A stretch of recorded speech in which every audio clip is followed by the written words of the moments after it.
Thank you for having us. We're really excited to be here. It's our first trip to the US as a company, and we're based in Sweden, and this is us.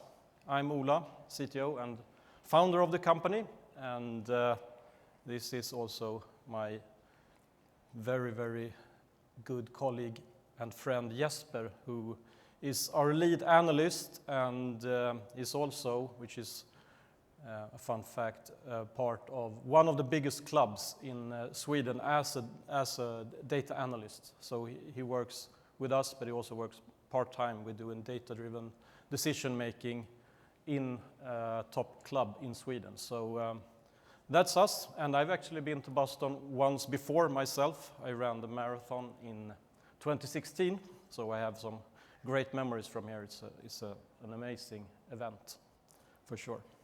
So this is us, and we left the rest of our team at home. Unfortunately, they couldn't come all, so we're here, and we're going to tell you a little story about our company and where we started. We started up in the northern part of Sweden, in a small town that no one knows of. Polar bears on the streets and stuff, but they actually have a soccer team, and the soccer team played in the 3rd division in Sweden when I lived there, actually, and got to know the people who ran the club, and they were very progressive and wanted to do as much as they could with very small means.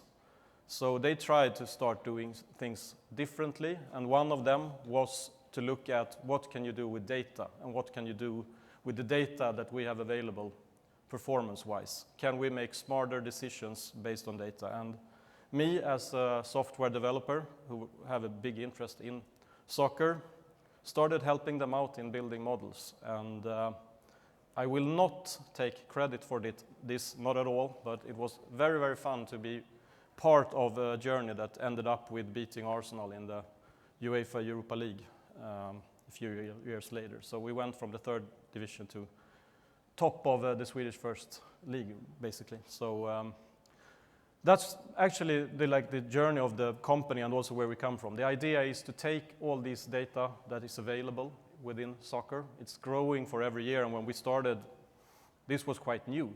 So our idea, and me as a software developer, we quite early saw that if this is something that works for them and something that they are interested in, then obviously there ought to be other clubs as well who would be interested in working data-driven. So we built a software as a service platform around that. And also worth to mention, of course, is that in Sweden there are, of course, much lesser resources than in big countries. So there's no club in Sweden really that has the means or the resources to have an entire data analytics department. So that's where we come in the picture, and we grew organically for a few years based on that. So we were only 2 persons. I built the entire platform and everything, and you wonder what's AI got to do with it? Why do we have AI in the name? Well, one of the things with that is that being one person building all these models, parsing all this data, well, AI is and machine learning are great tools to use to effectively work and to effectively get output when it comes to development as well. So that's one part of how we use AI. And been here listening to the conference. Everyone talks about AI now, and I think that within soccer, and also in hockey that I've been listening to when I'm here, is that it's being used in a way now that is really, really good. We can make extremely good predictions, and we can start looking at this player, how will he perform in 5 years from now, and so on. And these are extremely valuable questions to get answered. But I'd say that there is a challenge with this approach, and that is that we're starting to predict what in nature is unpredictable. Because if we would have had the means to predict that the team that I talked about earlier, Östersund, would go and beat Arsenal, well, would it be interesting to watch the game?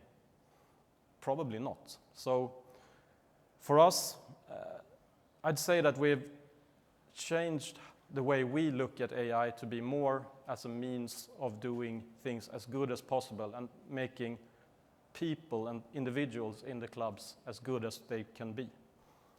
So that's basically the core of our product. So the product is still a platform, and the idea is to make data analytics as simple as possible and as tangible as possible. And when I mean that as we've always worked very close to clubs, federations, and so on, we've always been able to have our ears really close to what the customers need and how they speak and how they communicate. So I'm going to give you a few examples of that, or Jesper is going to give you a few examples of that. Thank you. So one example is the avatar playing styles. This is a research paper from Uppsala University where the AI model is describing and putting with machine learning and clustering the football players and their roles and trying to describe what kind of players they are based on the underlying stats as a useful tool to search and be able to understand how the players perform on a market you haven't watched or doesn't know. And this can also be helpful in leveraging AI for insights to make to do media and also describe here are the two top strikers with Haaland and from Norway and Alexander Isak that both are performing very well but are used in different ways, where Haaland is a target and an endpoint and Isak is able to do a lot with few actions in the game and create chances and change the game. Another thing is a model where we have used historically relevant data of the teams and also trained it on how football generally works to demonstrate the power balance within the teams in a live widget, depending on what the game state is at the moment and also what the time is of the game. So you can see on the either side you have Brighton leading and then Fulham equalizing, and you can see how the power balance changes. And also that's all for us about the storytelling and being able to go into clubs that haven't yet hired data scientists and analytics and to work within the team and understand football, and for people with not the engineering background to understand and have it in a useful way. And we believe in that process, in owning the entire chain, that we can start on new markets if we have video to collect the data in our semi-automated process and then delivering it as insights in the platform where it automatically updates and interacting with our platform, chatbot, and so on. Yeah, just a bit on where we are today, and we look at financials. We have seen a very good increase when it comes to the annual recurring revenue over the last year. And one of the things that you can see on this picture is we have two circles there, 1 and 2. That was when we actually started to hire salespersons that works towards sports content. And I think that the Haaland Isak example is a very good example of being able to, with an image of an avatar, playing style, actually can start creating stories. And as we are a software as a service, this is something that media companies can do for themselves. They don't need to have an analytics company, they don't need to have anyone who's able to code. They can just log in and get help with creating stories. So what we actually have seen during the last year is that sports content for us actually exceeds football when it comes to traction and revenue. So that's interesting. And these are a few examples during the last year about what we do and how different media outlets use our products. Even I have gotten to be on TV, telling stories about data.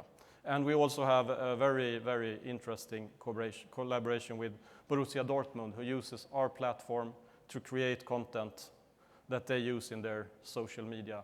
And we've seen, or they have seen, that it actually creates a lot of traction when it comes to engagement. So some examples. And when we talk about traction then, in general, well, I'd say that we've basically swept the Swedish market now. We have the biggest TV company, we have some of the biggest newspapers, and we work with the 3 biggest betting companies.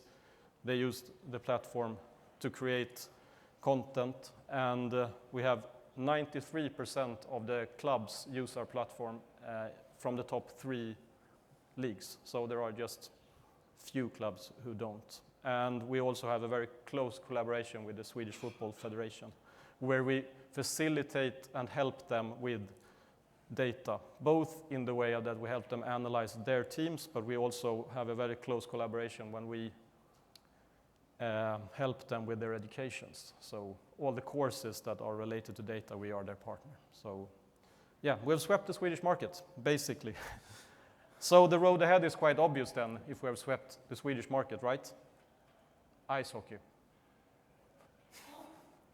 That was a joke. Of course, we need to look. We need to look abroad, of course. But we also want to look at ice hockey, of course, Swedish. But of course, it is to look abroad with what we do in Sweden. So thank you for listening. That's us.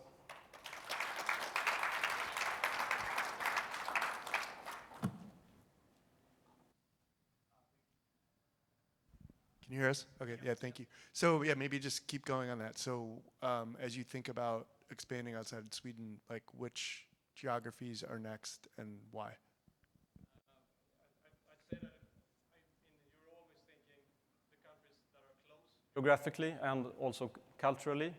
But as being here, we really see that what we do might match not the MLS, because MLS already has their own analytics departments, but we have all these college teams, for instance, that probably doesn't have that kinds of resources. And then I think we are a very interesting match. And I mean, that market in the US is obviously huge. So yeah.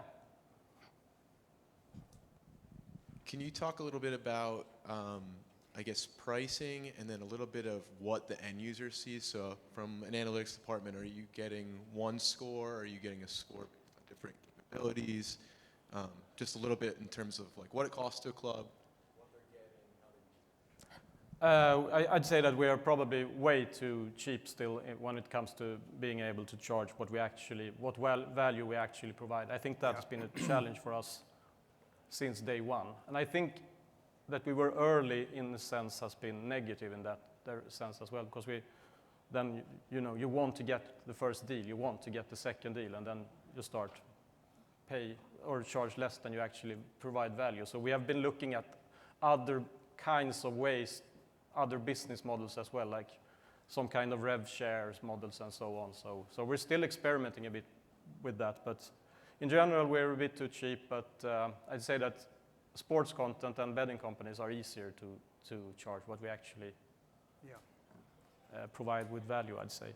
And the other question is more for you as an analyst. I guess you can say how you work in Häcken, for instance. Yeah, so it could be everything from searching for, like as a scout in Häcken, I search for players using the roles and designed a grading system for the playing system with our underlying and metrics and models, and then of course in game analysis and so on, and for content for the media department. But another thing of the cost is like we can collect game for $50 a game, so that's like a clear price that we go if we go to a college. Like it's the cost per game, you can scale it how many games you want to. And then you mentioned partnerships with betting companies. How are they using that? Is it predictability on like odds to win? Are they using that as an input, or are they serving it to fans? More engagement, and we try to provide them with context. So the image that Jesper showed, where we talked about contextualization, I think that's a really powerful example of how we can provide value to a customer and to the betting company in terms of, okay, so the half of the game has been played, Tottenham has scored 1 goal. Yeah. What will happen in the second half? Not in terms of predicting how the game will end, but in terms of how will the teams react to the scoreline and to the timeline. How will their playing style change? Will they start playing more direct or be more possession-based? So there's also an example of AI where we look at using language models to provide just simple bullets, keeping it as simple as possible. You can't show like a spider chart with 10 different KPIs that no one understands for an end customer. It doesn't work. So need to be bullets. Yeah, and of course the application of KPIs that was shown can be change depending on if a betting company wants to know how many yellow cards are likely to happen. As a pundit in TV, it's maybe more about playing style and so on. Thanks. I guess last question. Could you think of partners you could work with on the distribution side, sort of instead of going club by club? Could you think of a sales distribution partnership perhaps to get you into the US? Yeah, absolutely. Absolutely. Yes, definitely. Because that's something that we've learned. That now we also work with a central deal for instance, in the third division in Sweden. They have their own league organization, and this year we signed a deal with the entire league, and that's much more efficient for, I say that's a win-win, really. And then you'd mentioned the betting sites have, you know, in-game stats and things they can react to.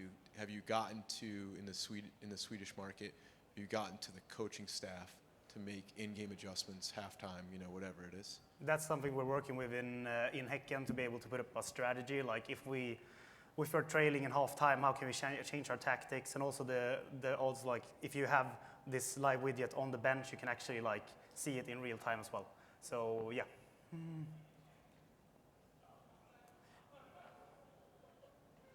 Thank you. Thank you very much. Yep. Thank you for having us. Thank you.